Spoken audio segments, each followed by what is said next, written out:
Thank you, Kira. Good afternoon to the press. As you may have seen moments ago, we sent out a news release announcing a brand new deal between our organizations at Strikeforce and Showtime, which kicks off an exciting new partnership. We will all begin January 7th, 2012, so just a few weeks away, when Strikeforce presents a middleweight championship fight between defending champ Luke Rockhold against Keith Jardine, live on Showtime at 10 p.m. from the Hard Rock Hotel and Casino in Las Vegas. That special event, which kicks off this new deal, is part of Showtime's free preview weekend. Aforementioned free preview weekend makes the Showtime signal available in some 60 million homes nationwide. So couldn't be a better time to announce this deal and to be here with you all today. We thank you for jumping on this call on short notice. Joining us on the call, our brand new Executive Vice President and General Manager for Showtime Sports, Steven Espinoza, UFC President Dana White, and Strikeforce CEO Scott Coker, who is standing by in San Diego, where he's about to kick off at 1 p.m. Pacific the final press conference for Gil Melendez's lightweight championship title defense this Saturday on Showtime at a special time of 10:30, all from the Valley View Casino there in San Diego. So without further ado, I'd like to introduce Steven, ask for a couple of opening comments on this exciting announcement before we go to questions. Greetings to all. Welcome. This is my first official press obligation, press responsibility here. And I couldn't be more excited that this is really the first official press event. Showtime and Strikeforce have a long history, mutually beneficial and supportive relationship, and we're very happy that that continues. And actually, we're continuing to build upon that foundation in this new structure. Terrific. Thanks, Steven. Operator, do we have questions in queue? Our first question comes from the line of Sergio Nunn with USA Today. Hi. Thanks for taking the time today. Just a few questions. I'm not sure who would answer these, but the first thing I'm wondering is, so is the Challengers circuit now gone? It doesn't seem like it's mentioned in the press release. It's Steven. I'll take that one. What we've decided to do is actually to, in a sense, consolidate the programming. We're going to have the preliminaries airing on Extreme, immediately preceding the televised main event and primary undercard fights on the primary network. And whether or not they'll be called Challengers or not is still something to be discussed. We thought it made more sense for the consistency of the production, for the cohesiveness of the event, that we do it all and make it one huge night of programming and serve the MMA fans throughout the evening. And will you be continuing with the current broadcast team? We have a very deep team in this. Gus Johnson, Mauro Ranallo, Pat Miletich, Frank Shamrock, Steven Quadros. We're in the process of determining the pairings, which will continue essentially the way we've done in the past. It'll be based on schedules and each show, so nothing really is changing in that area. And this is a question that perhaps Dana might be best positioned to answer. Many Strikeforce fighters have expressed a desire to compete with their UFC counterparts. Will that happen under this deal or not? Well, I didn't say yet, but I think you guys get it. And all the times that I've wanted to talk about this Strikeforce Showtime deal over the last several weeks, I'm fired up about this deal. And let me put it this way. I've got the guys in Strikeforce fired up about it, too. So I'm very involved in this, and the guys who are fighting in Strikeforce are going to be very happy to be there. So is that a yes or a maybe? Or? That's a hell yes. Okay. And finally, perhaps Scott could answer this. Given that Strikeforce doesn't have a heavyweight champion right now, will the winner of the Grand Prix be named the new heavyweight champion of Strikeforce? Or? No. Actually, I think I just bring it out there that, Strikeforce, we're going to focus on our other weight classes. We have a great lightweight division, welterweight, middleweight, and light heavyweight. And we're going to focus on the women's divisions, which you'll see after the event with the tournament finals between Daniel Cormier and Josh Barnett, is you'll see one more fight, where the winner will fight a top-rated heavyweight, and then we're going to go back to focusing on our other weight classes. Okay. Top-rated heavyweight, meaning perhaps someone from the Ultimate Fighting Championship? You know what? Right now, nothing is determined, but we're definitely going to have some dialogue, with Sean and everybody else in Vegas to determine who that heavyweight will be. Okay. All right. Thank you. Our next question comes from the line of Steve Sadler. From Ariel Helwani with NBCSports.com. Hey, guys. I guess this would be a question for either Dana or Mr. Espinoza. How many years is this deal for? It's Steven. We are going to be looking at 6 to 8 events this year, and there are options for additional events beyond that. At this point, we're not sort of going to air all the intricacies of the agreement going forward, so there's some parts that we'd rather keep between the business parties. All right, and I just wanted to clarify something that Scott said. So does that mean that after the heavyweight Grand Prix final, all the heavyweights, or I guess the heavyweights that the UFC wants to bring over, will be moving over to the UFC? No, that's not what he's saying. Basically what's happening is, if you look at this, we're going to be doing between 6 to 8 fights a year, which when you look at when the UFC first started, we were doing 5. And we're going to focus on some key weight classes and the women's divisions. And after this tournament happens, they're going to do one more heavyweight fight, and then they're going to do away with the heavyweight division. You guys have heard me say this for years. Heavyweight divisions aren't deep enough to create this huge division. So we're going to focus on the weight divisions that are strong. Back in the day, our 155-pound division didn't exist. We focused on the weight classes that we had and that we could build strong champions and contenders in. So does that mean the winner of the Grand Prix and some of the other heavyweights will be moving over to the UFC? I have no idea what's going to happen with that yet. We'll see. And is the heavyweight division the only division that is falling under that sort of that sort of regard, or is also the light heavyweights? Like, which weight classes will 100% be in Strikeforce, or do you not know? All of them, including the women, except for the heavyweight division.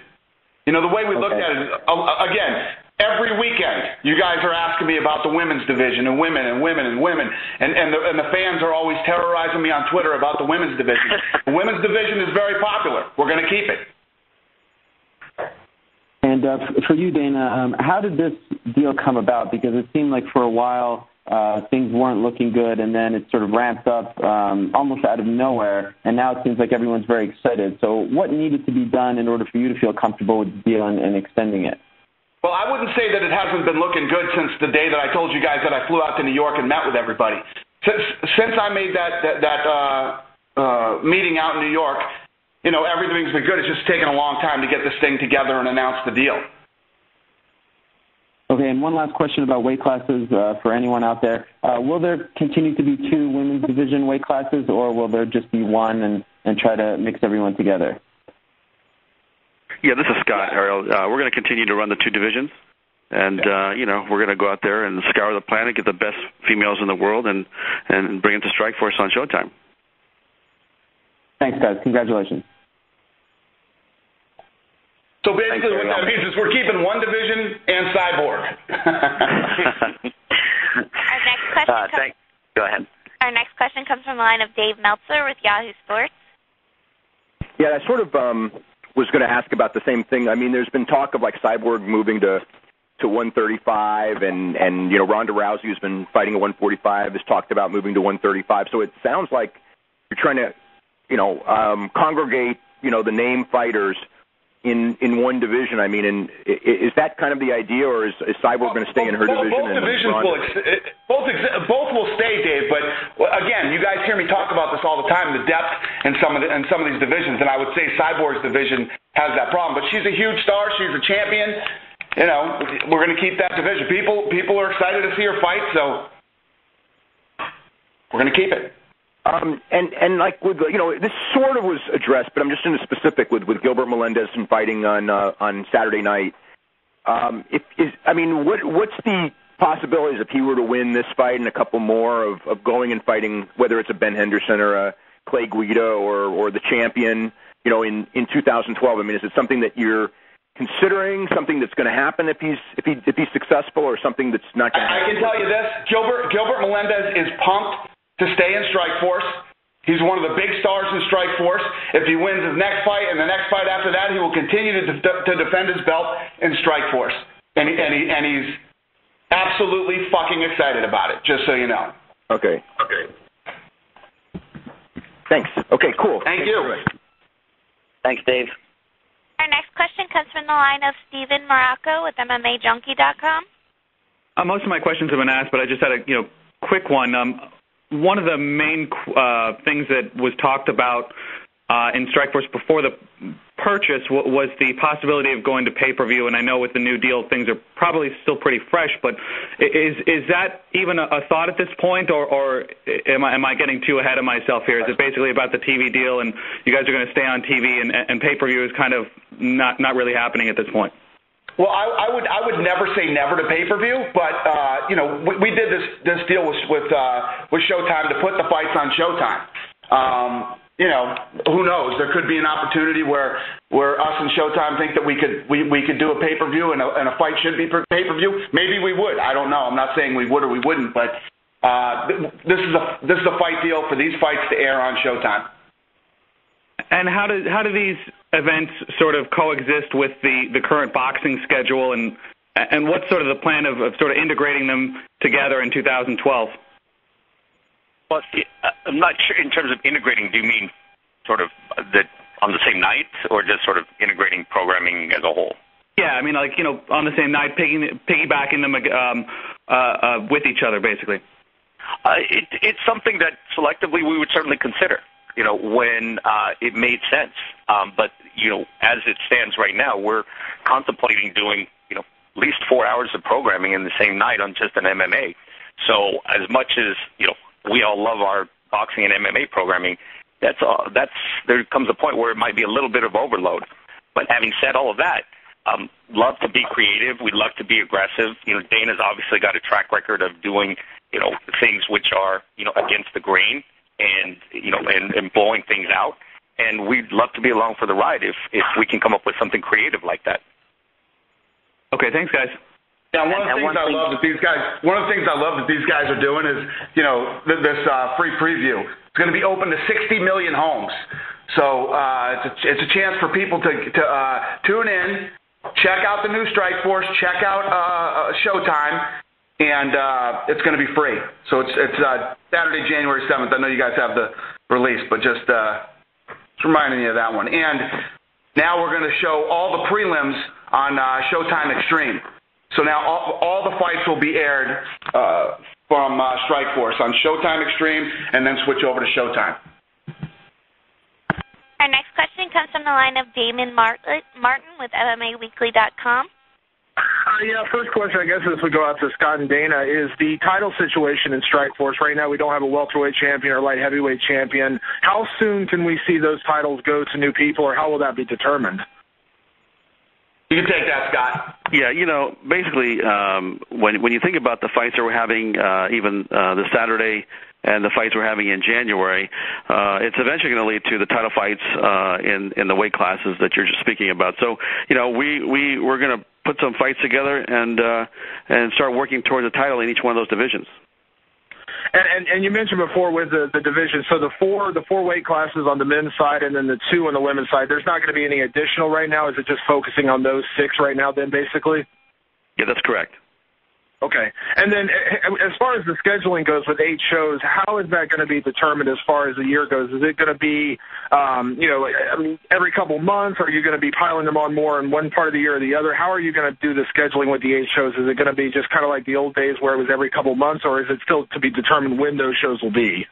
Yeah, it still has to be determined. I mean, we had to sit down with Showtime and get our schedules all linked up because they're very busy as well with their, boxing and NASCAR and football and all their other sports. So we're going to sit down with them in the near future and put a plan together as far as the dates. Yeah, and then one last from the Showtime perspective, we've got a long history with Strikeforce. Scott has always been great in terms of coming up with mutually beneficial dates. So it'll be, when the timing works for the events themselves. Sort of organically, we always seem to work it out. And then one last question, I guess, for Dana and Scott is, the running of Strikeforce on a day-to-day basis. How's it going to work? I know, Dana, you mentioned over the weekend that you're going to be more involved with Strikeforce now. How is that going to work with the day-to-day operations? Who's going to be kind of in charge, or who's going to be running the show?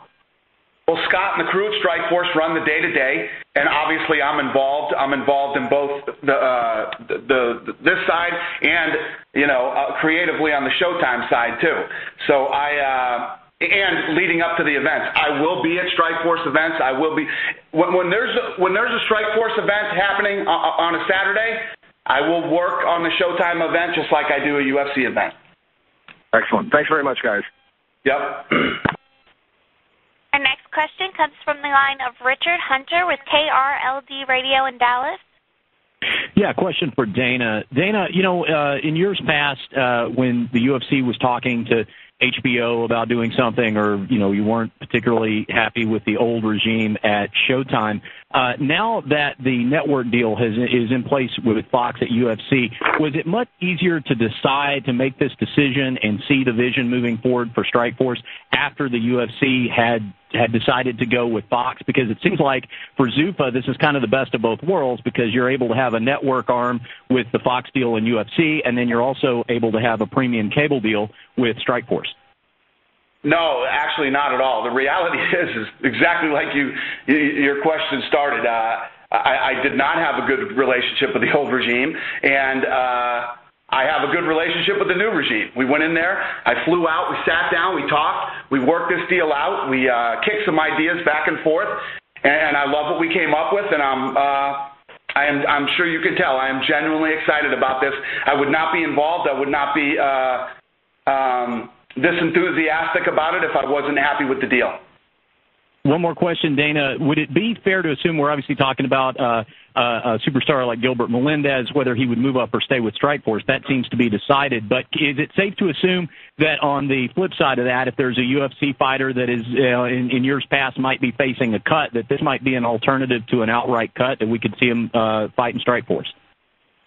I mean, people always ask those kind of questions. If you cut this guy, would he go there or would he go there? I mean, if you look at the way that the mixed martial arts world works, there's this talent pool that exists out there, new guys coming up, guys who have been around for a long time, guys who have some star power, can sell tickets, can do this, whatever their deal is. It's pretty much the same in how it works anywhere. A guy, when he loses so many fights in a row, he goes away, he fights somewhere else, and he comes back. I mean, it's not that guys that get cut would go over there or guys that leave there would come over here. We're always looking for the same thing, no matter what organization we're running.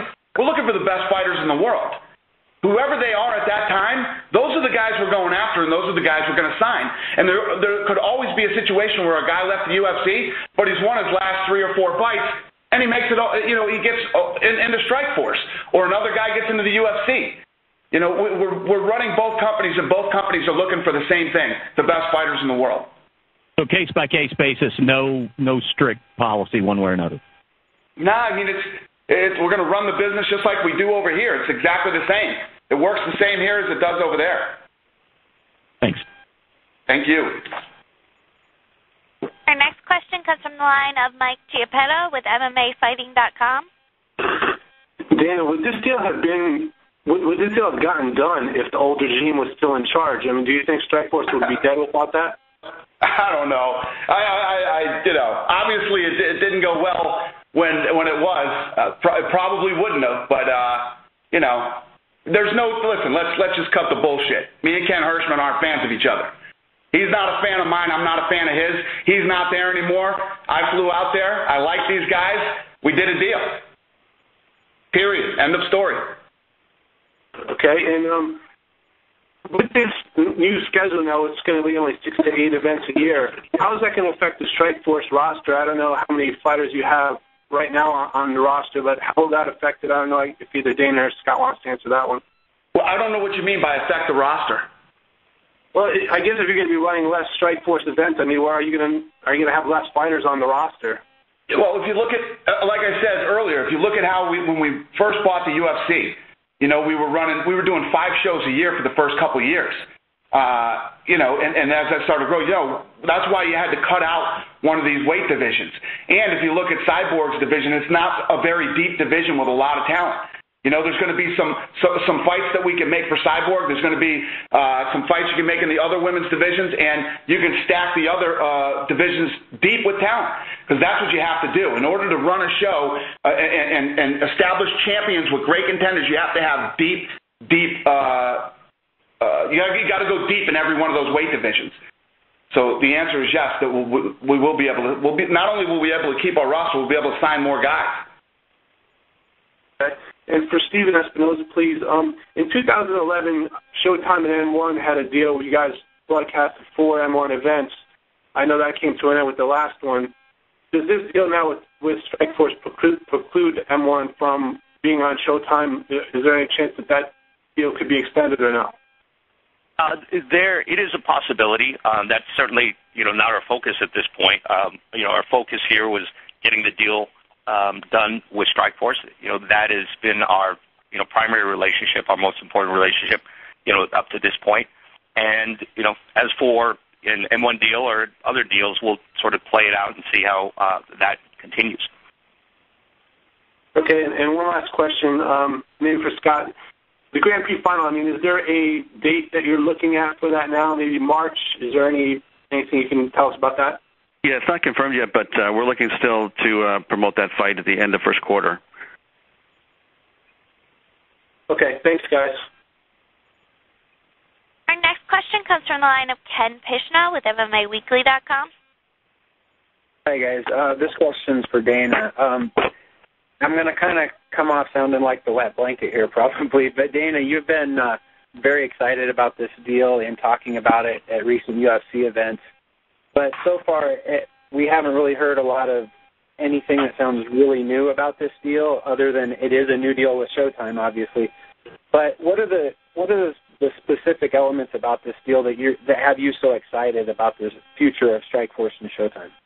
Well, obviously, because I'm involved now, I'm behind it 100%, and I love stuff like that. I love getting involved with networks and getting in with Showtime, taking this thing and building it. I like taking, we're going to bring in, create all this talent, bring these guys in. There's only so many people that can fight in the UFC. There's only so many people that we can have and hold and everything else. It's getting bigger because we're doing more fights all over the world. But when we have, this Strikeforce deal and all these things, I take these guys in, we're going to build these stars, we're going to put on great, exciting fights, and I love to pull big numbers. I love to get in and do the things that we're working on with Showtime right now. Opening this thing up to 60 million people and letting them check it out. Getting in there and making some tweaks to the production and making this show the best it can possibly be on Showtime. And then, first of all, I went to that Showtime fight down in the Strikeforce fight down in San Diego the last time. It was awesome. It was a great event, and I want to get on Showtime. I want to blow this thing up, and I want to build their numbers and build this thing into a machine. That's what I get excited about, and that's what I love to do. So is it basically kind of the challenge that, you've taken the UFC to such a level, you and the Fertittas, and you still have a lot of room to take the UFC even higher, but is it kind of that whole entrepreneurial side of you guys know, you guys have been dealing with me for 10 years. This is what I love to do. This is what I love to do. This is the shit that gets me out of bed in the morning, and coming in, the Showtime guys and Scott Coker, the thing that everybody laughs at, but it's true. It's business as usual for these guys. These guys are coming in and they're doing what they do. They've had this relationship for a long time. I'm getting involved in this thing, and I'm excited about it. I'm going to get behind it 100%. And like I said, we're going to get in. We're going to do some fun stuff, make some tweaks, and see how big we can make this thing. What kind of crossover can we expect out of UFC and Strikeforce fighters? No clue. This whole thing is like a work in progress. But like I said to the guy before this, we're both looking for the same thing. We're both going after the best fighters in the world. There's a lot of guys that are shut out of this thing. If you think about it, look at what we just did down in Brazil. Lorenzo and I just flew down there for the last 3 days, and we had to go through this screening process and screened it down to 400 and something guys to try out for the Ultimate Fighter. And the guys down there trying out for the Ultimate Fighter, some of these guys have records like 15-2. 14-1, 13-1. There's guys out there, well-seasoned guys all over the world. There's a ton of talent, more and more talent popping up every day, and there's only so many slots to fill. So there's a lot of great fighters out there that we can bring into Strikeforce, build this incredible division in each weight class, and put on great fights. It's awesome. This is what I love to do. Thanks, Dana. Thank you. Our next question comes from the line of Matthew Ross with BloodyElbow.com. Hi, Dana. You've told us that you're going to be planning on running 34 shows next year. Does this now bring Zuffa up to 42 shows for 2012? Does it? Does that bring us up to 40-something? What's that put us at? Oh, no. Yeah, it puts us about 40 shows. For the year. 40 shows for the year? Yeah. My schedule next year is ridiculous. People don't even think it's going to be humanly possible, but I disagree. All right, thank you. Thanks, buddy. Our next question comes from the line of Greg DeLong with ESPN Radio. Hey, Dana, one of the things you talked about with getting the deal on Fox was obviously the concession, Zuffa having control of production and working with Fox. Was that one of the things about this deal that once you got involved did Showtime give some concessions? Are we going to see the same type of production, or is Zuffa going to have more input into the production? Yeah, when we went down and talked to the guys at Showtime, I didn't say I'm not doing this deal unless I control production and all that stuff. These guys have been putting on the show for a long time. I'm comfortable with what they're doing, but I am involved. Dave Dinkins and I are going to sit down here in Las Vegas, and we're going to walk through some things and make some changes and do some fun stuff. This isn't an ego competition or anything like that. It's two guys who are passionate about what they do, wanting to make it the best show it could possibly be. That's what we're going to do. This is even from the Showtime perspective. It's not really about who controls what and who can tell anybody else what to do. We view this as a partnership. It's a joint venture, essentially, not in the legal sense, but in the effort and energy and creativity sense. So we're going to come up with the best possible programming that all of our collective organizations can come up with. Okay, thank you. Agreed. I agree with that 100%. Operator? Our next question. Do you have any more questions? Our next question comes from the line of John Morgan with MMAJunkie.com. Thank you. Dana, if I could please, I guess you brought up a lot of good points about, bringing on more people and more opportunities, but ultimately, why was this the right deal to make for Zuffa and the UFC? I mean, you've worked so hard to build the UFC brand, and now you're going to have to work just as hard to kind of build this secondary brand simultaneously. So why ultimately is this the right move for you guys? Because it is. We sat down and we sat down. We worked this thing out. We talked about it. This thing is dialed in perfectly now for success. This thing is absolutely doable. When we had the Challenger Series and all these other fights that had to be done, the thing was set up to fail. It was set up to fail. We got together. We figured this thing out. We dialed it in and narrowed it down to key certain weight classes, the things that people still want. Let me tell you what, Strikeforce goes away, the women aren't fighting. It's not going to happen. We're not doing the women's division in the UFC right now. This thing, Strikeforce offers a ton of opportunity to build all kinds of new talented stars, champions and contenders, and keep the women's division alive. It offers something that the UFC doesn't have and wouldn't have if Strikeforce went away. And not to nitpick, but let's be real clear. Strikeforce is not a secondary brand. Luke Rockhold is not a secondary fighter. Chris Cyborg is not a secondary fighter. Gina is not a secondary. And Gilbert's not a secondary fighter. I mean, this is a top-tier organization. It was a top-tier organization and a brand, when Scott was operating it independently from Zuffa. And it'll continue to be, now that they're in partnership with Zuffa. And that actually was going to be my next question, so maybe if I get you to follow up on that a little bit more. So what efforts do you make to make that clear to people? I know there was a lot of concern when Zuffa bought Strikeforce that Strikeforce would be looked at as a B-level brand. I mean, how do you get over that hump and educate the public that it's not a secondary brand?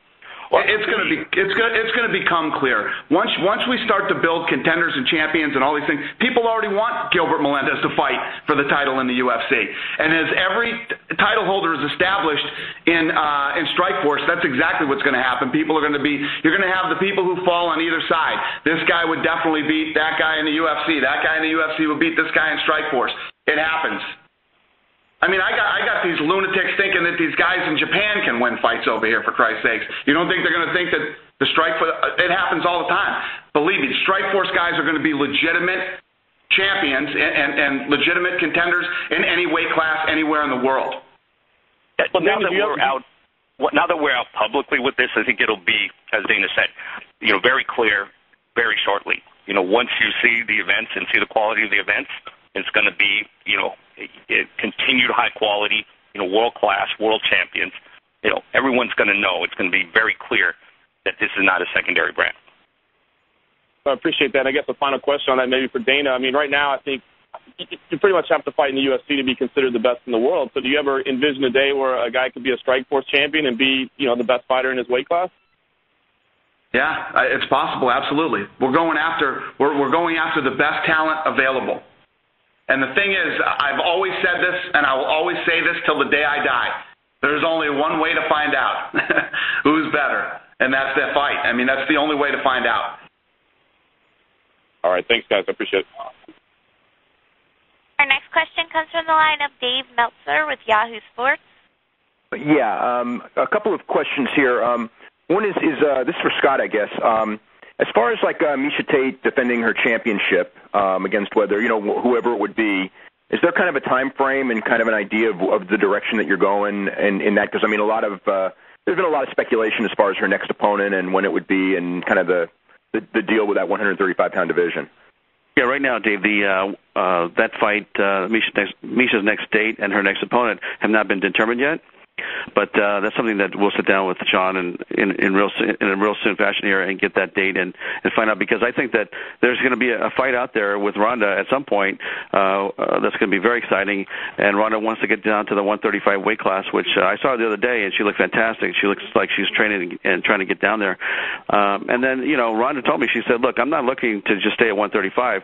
I want to take a couple fights down there, and then I want to go up and fight Chris Cyborg at 145. So, we have a potential star here in Ronda that, has a great background in Olympic judo, getting her MMA fights in. She's doing very well. And I think that, we're going to put her in some big fights that she wants to be in. And I think Miesha, whether she fights Ronda first or, in a couple more fights, I eventually think that fight will happen at some point. Okay, and also, I wasn't clear on this, but are all of the shows, the Strikeforce shows, are they all going to be on Saturday nights, and it's all going to be like Showtime Extreme running prelims, and then Showtime running like the last 4 or 5 fights? Is that kind of how that's going to be structured? Yes. Okay, cool. All right, thanks. That's the plan. Our next question comes from the line of Ariel Helwani with NBCSports.com. Hello again, guys. Just wondering, this for Dana or Scott, will the Strikeforce fighters have the opportunity to win fight night bonuses like their UFC counterparts? Yeah, we'll see. I don't have those answers yet, but I would have to say yes. All right, and you talked about the women's division, arguably still the most famous name in women's MMA, Gina Carano. Any idea if she will be returning at some point? I don't know. I mean, I don't know. I don't know what she's up to or what she's doing. Scott, do you know? Yeah, you know what? Actually, I think Steven would be the best to speak to that because. As those of you who read my bio, back in my former life when I was an attorney, I was Gina's attorney. Gina, at heart, is a fighter. Whether she acts in a dozen movies or one, she will always be a fighter at heart, and she'll always have that genuine desire, to fight. So it would not surprise me at all to see her, back in MMA.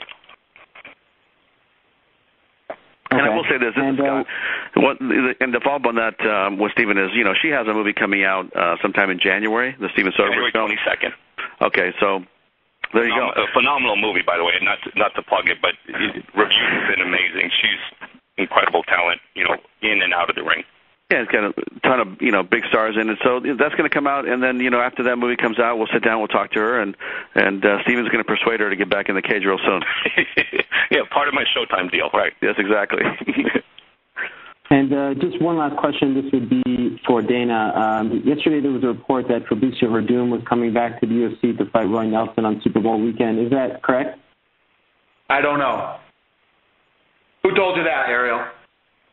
I believe it was reported first by MMAweekly.com.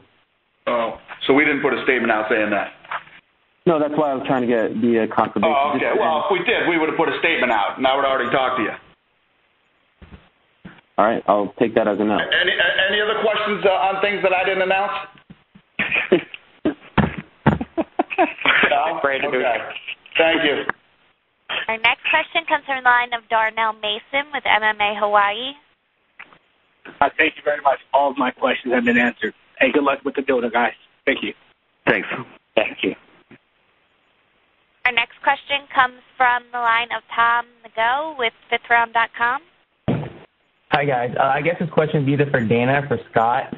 Just to clarify if I heard correctly, the Grand Prix heavyweight champion or winner will be crowned, and then they'll take on another top-tier 265-pounder after that, and then you'll do away with the division completely? Is that correct? Correct. Okay. If that's the case, I was just wondering, after crowning or after winning the tournament, what's the point in even having them fight another fighter after that? Well, that was what Showtime wanted. Showtime wanted to have their Grand Prix finish, then have the Grand Prix winner fight one more time on Showtime. I think they're looking at it that they made this investment in this heavyweight tournament, and they wanted to have another heavyweight fight before the division went away. It makes sense. Yeah, I'll let them answer this question on their own. Sorry, Dana. From the Showtime perspective, it just felt incomplete. If we didn't sort of carry this to a conclusion, obviously we've started this heavyweight tournament. We want to carry it through and sort of put a conclusion and an exclamation point on it. Okay, thanks. Our next question comes from the line of James Bryden with Sportsnet. Hi there. I don't know if you can answer this question right now, but just for our Canadian viewers, where will these shows be on in Canada, do you know? Yeah, this is Scott. It's going to be on Super Channel up in Canada. I think we're currently broadcasting there now, and that relationship looks like it's going to continue. Okay, great. Yeah, no, they do. I just was wondering if it was going to continue for the next year. Great. And you're going to get rid of the heavyweight division, and you said you're going to focus on the lighter classes. Will you be continually evaluating the divisions in between? So, for example, maybe down the line, the light heavyweight will go away, kind of like how divisions went away a couple at a time with the WEC? This is Scott. We have good depth in all the other weight classes, and I think that Sean's done a great job in acquiring new talent, some really good up-and-coming guys, and we're going to keep building the weight classes that we're going to promote. So we're going to be fine, with those other weight classes. Okay, perfect. Thanks. Operator, we have time for just one more question, then we'll let the guys go and let Scott get back to that press conference in San Diego. Our next question comes from the line of Karen Bryant with MMA Heat. Hey, guys. Nice to talk to all of you. I have a question basically for you, Scott, and for Dana. Obviously everybody's talked about on this call about if Strikeforce is going to be a sort of a feeder league to the UFC, and I guess I'm curious why that would be such a problem. AAA ball is great. People aspire to get there, to get to the next step. So in terms of it, maybe it just seems like a pejorative statement. I don't know, but what's actually so wrong about it being a feeder league?